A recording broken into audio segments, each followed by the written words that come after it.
So the title of this research, as Farouk mentioned, is Real-Time Analytics for Cybersecurity.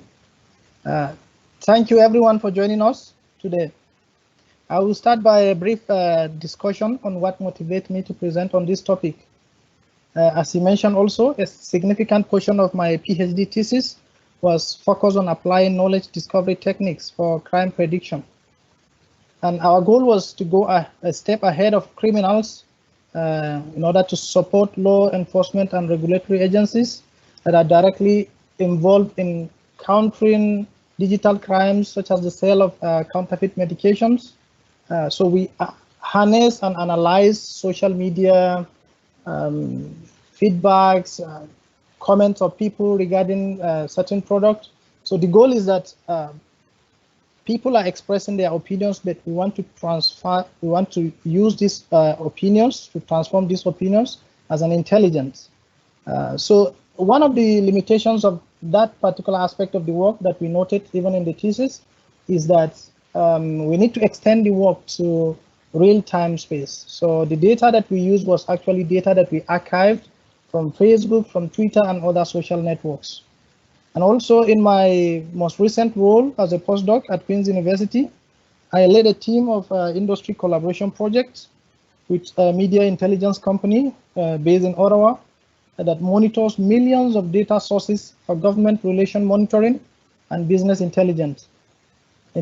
So the project was focused on multi-level streaming data analytics with application to web and media data processing for predictive analytics.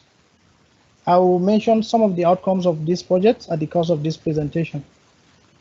So this is the outline of our presentation today. I will first give an introduction. I'll introduce streaming data, real-time analytics, and provide some application areas. I will then talk about real-time analytics, which is specific to cybersecurity. So I noted two particular use cases. One is real-time network monitoring, and the other one is water infrastructure security. And then this will be followed by an overview of research and development challenges, as well as innovation opportunities in the areas of real-time analytics. And as Farouk mentioned, at the end, there's going to be opportunity for questions. And I will say it now, if you also have a proposal for maybe a collaboration, you can reach out to me or reach out to the CIC email. So we'll start with streaming data.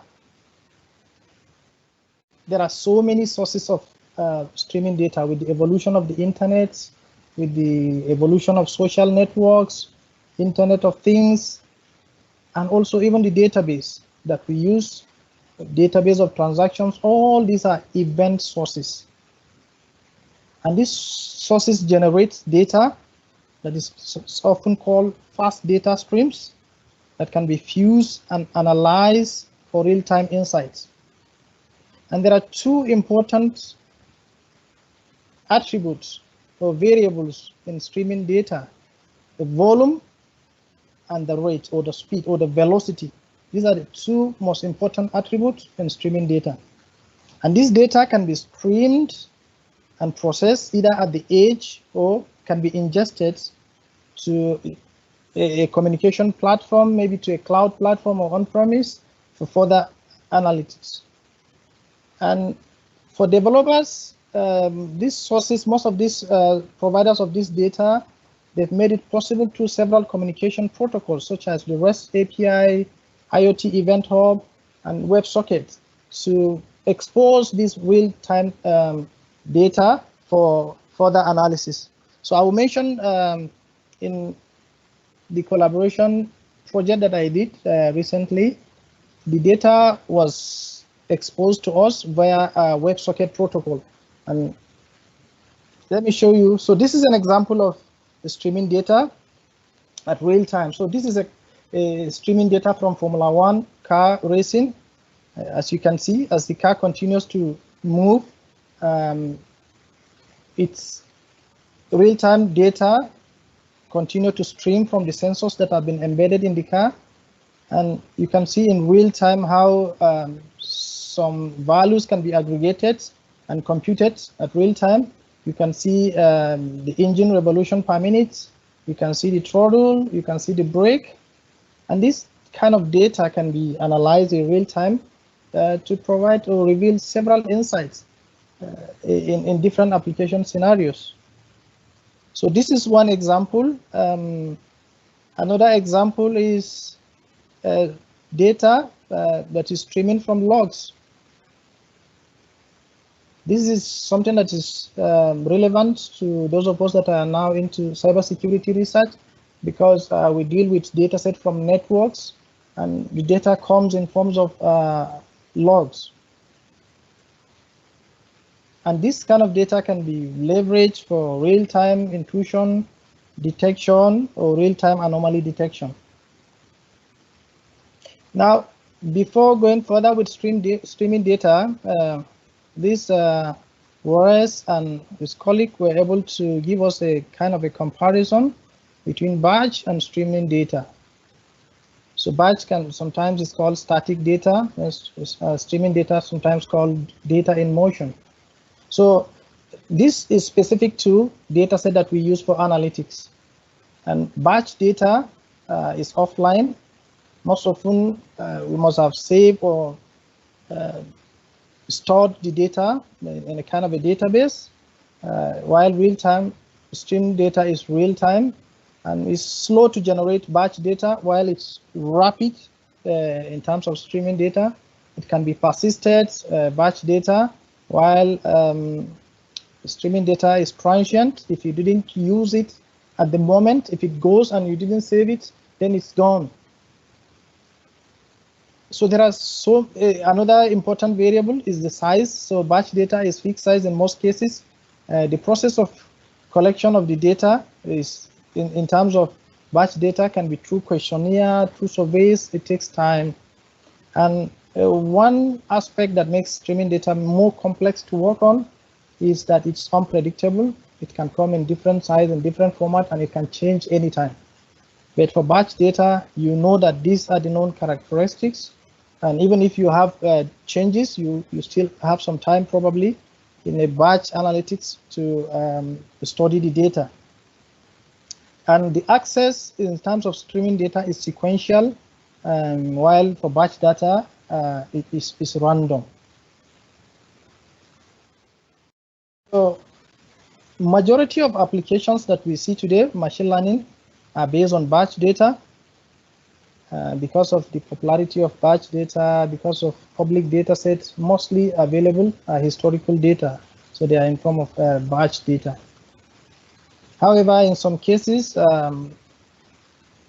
you need speed. So there are critical factors that drive the application of streaming analytics, where you need to do real-time analytics, where batch data is not relevant. There are situations where the value of the data that you are getting will diminish with time.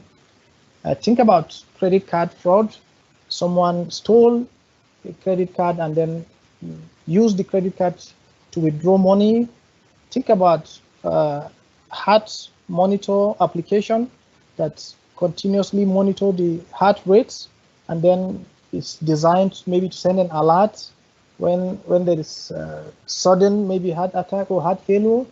Think about fall detection. This is one of the applications that we worked on while I was at Queen's. So we use wearable devices that are designed to be used maybe in vulnerable homes, and then you measure at real time the activities of maybe old people. So they have the wearable device, use their movement, and then you have a predictive model that continuously analyze this data in such a way that if there's a potential for fall, then it sends an alert probably to a support worker to come and act. So this image is a comparison between batch and streaming analytics. So traditionally, analytics are performed as batch queries for applications on bounded data set of recorded events, as I said. So you have the record of the data set. And in order to incorporate latest data in the result of the analysis, you just have to add it to analyze dataset and query, or the application is rerun. So you have new data, you just add it to the previous data, and then you run the model again. This is a different scenario when we talk about real-time analytics or streaming analytics. So I'll be using two words together, streaming and real-time. So it's just a matter of latency. It's just a matter of tolerance to delay. So real-time event can be considered as a special kind of streaming analytics. So I will talk about that one in the next. So in real-time analytics, instead of reading finite data sets, streaming queries or applications ingest real-time events. So you have real-time events you ingest and then act upon continuously. And the results are either written to an external database or maintained as an internal state. And then dashboard applications can be used to read the latest result from the external database or directly query the internal state of the application. So this is the example of real-time streaming systems. There are three major categories. It can be hard, it can be soft, it can be near. So as I said, streaming analytics is just a name. So it's the requirements, the time requirement that actually matters. For instance, the ABS or the anti-lock brake system and a pacemaker, which is a small device that's placed in the chest or abdomen to help control abnormal heart rhythms. These are hard real times because they don't have any tolerance for delay. They don't tolerate system failure because it will lead to potential loss of life. And then you have the ones that are soft, where there's no system failure and there's no there's low the tolerance to delay and no system failure and no life is at risk. And then you have maybe things like Skype video, home automation systems, where the latency may be around seconds to minutes, not in the hard, which is in microseconds or milliseconds. And also reservation system, you'll be able to tolerate some milliseconds of delay of latency. In this case, the tolerance is high. Sometimes there might be delay when you are you're having a video call, and then there's no system failure. Also, there's no risk, there's no life at risk. And so large technology companies such as Uber, eBay, Netflix, Yelp, they've built themselves around real-time streams, and they makes it available at real time to be able to understand and then act on everything that is happening around their businesses. Now, where can we place systems for detecting frauds or analyzing real-time logs? Maybe soft.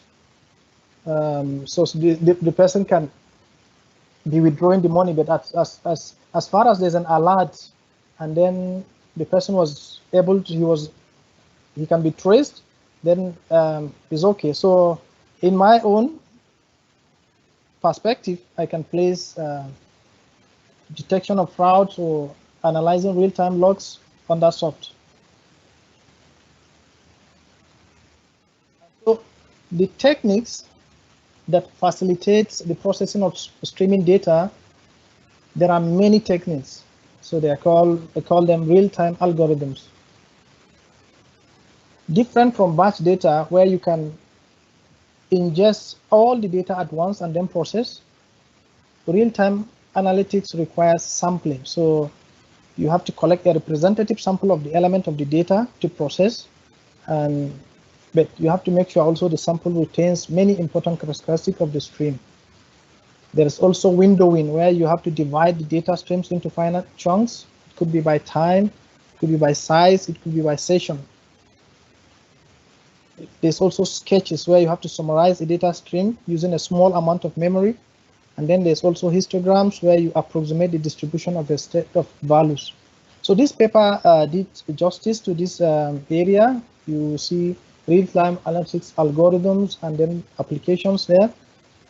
I just brought only this portion so that I will not bore you with some of these details. And recently, not actually very recent, a whole new ecosystem has emerged around processing real-time data streams, and often related to Apache technologies. I and my colleague at Queen's, we surveyed the landscape of these platforms and have proposed a taxonomy. So if you need further details about this, here you have Apache Storm, Flink, Spark streaming, and recently Spark structured streaming, and then you have Kafka streams. These are the open source tools. And then we also have IBM streams. So because my previous project was partly funded by IBM, so in this paper where we did some comparisons of these frameworks, you see that we compared IBM streams, Apache Storm, Apache Flink, Spark streaming, sometimes mentioning structured streaming, and also Kafka streams. But Amazon Kines also have a Google Dataflow, and then Microsoft Azure. All these are very great real-time analytics platforms that can be used. We also provided some suggestions here that can serve as a guide for organizations or individuals who are planning to implement a real-time data stream processing and analytics framework. There are lots of analytics applications, real-time analytics application. Initially, it was like embraced by the finance and capital market industry to make real-time decision on the purchase of stocks. So, for instance, the model tried to look to see the spread between two stocks. If there's a deviation more than a certain percentage within a 5-second period, then the model will tell, okay, purchase the stock immediately.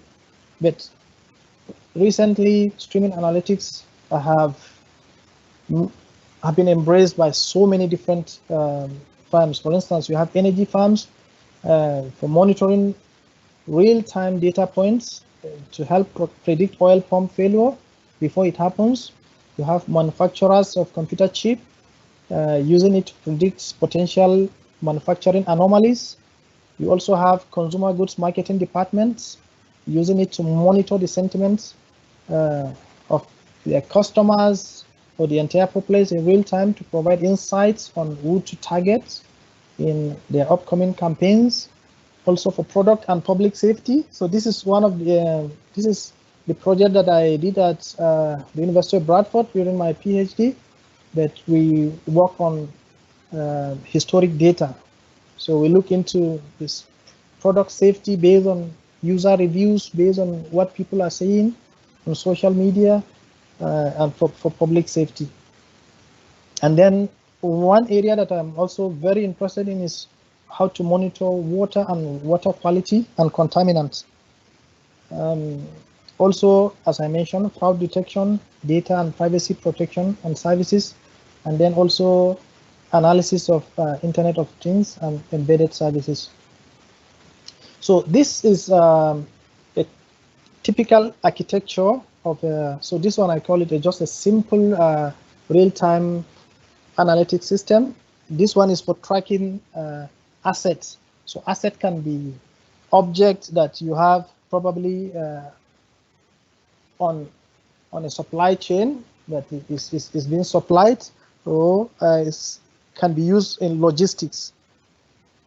So this demonstrates asset tracking solution for determining whether assets are on tax, they are on time, or are on location. And the solution deploys a kind of a pipeline in Amazon Web Services infrastructure to ingest, to enrich, to store, and retrieve live location data. All these things happening at real time. And I said there are two use cases. The trucking company can use it to deploy their solution at real time to respond to a potential mechanical problem, or a grocery delivery company can leverage this to show customers the status of their delivery. And so data flows through the the solution or the architecture in two phases. So the phase one is the ingestion, where you have the Amazon IoT core. So these are the connected sensors. So if it's a case study of delivery, you have sensors embedded, and then these sensors are emitting data streams wherever they move, and then the data is enriched at stage number 2 with Amazon Kinesis, and then AWS, Amazon Web Services Lambda function will act upon it, and then it can be stored for maybe future use. So it can be persisted on Amazon S3 database, or it can be stored in Dynamo database, which can now be consumed via REST API for other applications. So these are connected clients. So this is exposing this data set to this client, while this stores the data set for the kind of historical analytics. So this is an example of this particular asset tracking architecture. So this is just how it works. You can see this is the data that is streaming at real time, and then it keeps tracking probably delivery van moving.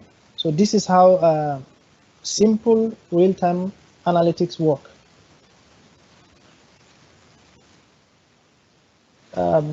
But modern real-time analytics systems try to combine batch and stream processing capabilities into a single unified platform. So it's not as always easy like aggregation of location details. Sometimes it involves kind of a supervised learning. Sometimes it involves unsupervised learning. So this is a typical example of real-time credit card fraud detection that utilizes Apache Spark, where historical data about fraud is used to train a model, and then the model is used to get some prediction over test data, and then the model is optimized. Once you have the optimized model, then the model can be deployed in such a way that incoming streaming data will be scored at real time, and then you have predictions coming in. So this is the company that I work with when I was doing my postdoc. So it was a kind of strategic web intelligence company. They have millions of data sources, and then we had access to their WebSocket data set. And the goal of the project was actually to develop a scalable and low latency, or maybe an efficient technology that will help the company to improve their existing product line. So the company scraps news articles from various sources for business intelligence, and then the articles are collected on a continuous basis from several sources, including news, blog, websites, social media streams, RSS, news feeds. And then the news articles need to be analyzed at real time to determine correlations among news items, topics, objects, news publishers, and people mentioned in the articles. And so the data processing will typically include real-time information search and visualization, as well as NLP, which is natural language processing tasks, which include topic modeling from articles, sentiment analysis, and identification of duplicate and fake news. And so at the beginning of the project, we took some time to do some survey. So I've already mentioned this paper. So in our survey, we were able to identify the major components of a distributed real-time analytics system. These are the major components. You have the ingestion layer, the stream processing layer, the output layer, and the storage layer. And if you are deploying in a distributed environment, you have a cluster management layer. And so for each of these components, we were able to go through each of these components to look at what are the requirements for that particular project. So at the ingestion, at the input, it requires effective query expansion. So this is not relevant for this, but we're able to develop a tool for expanding the queries. At the ingestion, it requires robust and scalable solution. At the analytics, it requires a seamless batch and streaming integration, as well as in-memory support. And then at the storage and indexing, it requires an intelligent approach.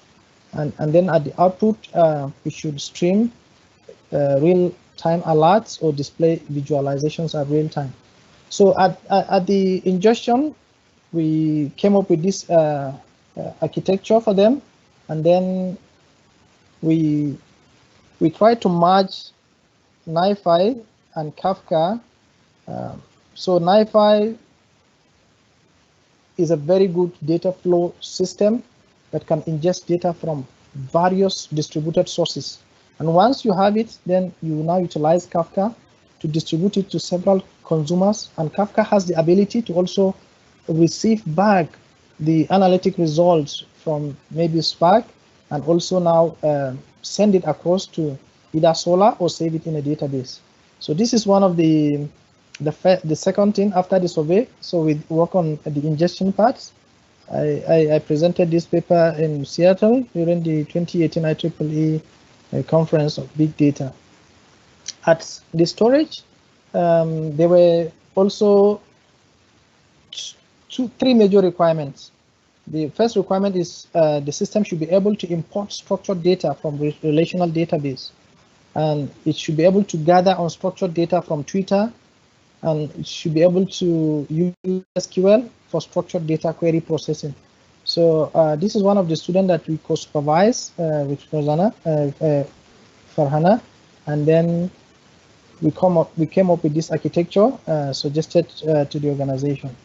And then finally, at the analytics part, we came up with this full structure that combines the ingestion from different sources, and then it shows how historical data can be used to develop a model, and then the model can be exposed to Spark streaming code that can now score at real time, and then the data can also be queried using Hive, and then the offline model can also be visualized using Apache, and then Kafka can now take back the scored predictions results back to Solar for real-time visualization.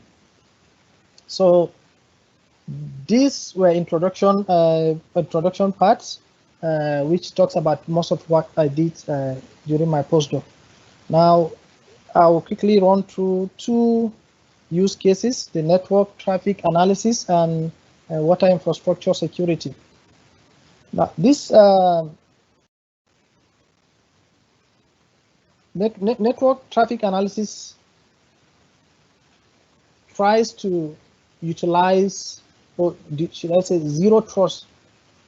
It's guide you on do not trust this system. So what you do now is, even though you have authentication mechanism, but you need a system that monitors all logs, all activities at real time in order to be able to detect whatever is suspicious, whatever is malicious in your system. So analytics that involves data streams can be leveraged for network traffic modeling. And the network traffic analytics can either use generic systems such as Flink that I mentioned, or because of its ability to utilize machine learning models, or you can use specific or customized tools such as Splunk, Wireshark, that are specifically developed for network monitoring. And another example of scalable traffic classification and analyzer is this work that was developed by researchers from the University of Rio de Janeiro. So it uses open source tools. For instance, you see Elasticsearch, it uses Hadoop, it also uses Spark. So these are the major components. And there are three major layers. You have the capture layer, where you have packets of logs that has been abstracted and then form streams.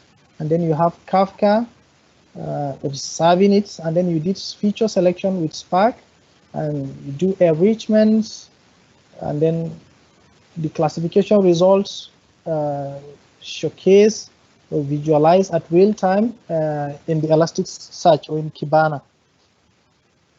Another example is this. I'm surprised this came from IBM. So I tend to believe that IBM has a separate system called QRadar that is used for monitoring events that may be malicious.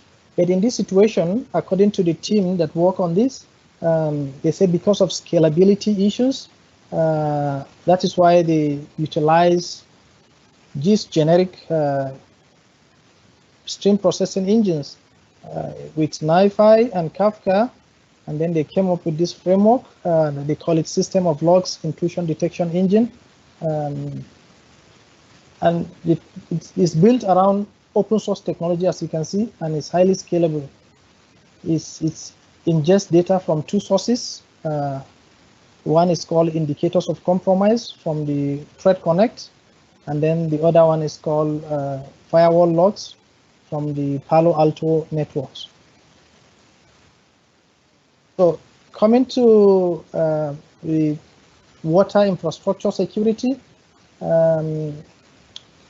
this is something that I was motivated because the second portion or contribution of my PhD thesis was focused around social data quality assessments and prediction. So I proposed the idea of adopting water quality techniques such as water quality index to propose social data quality index.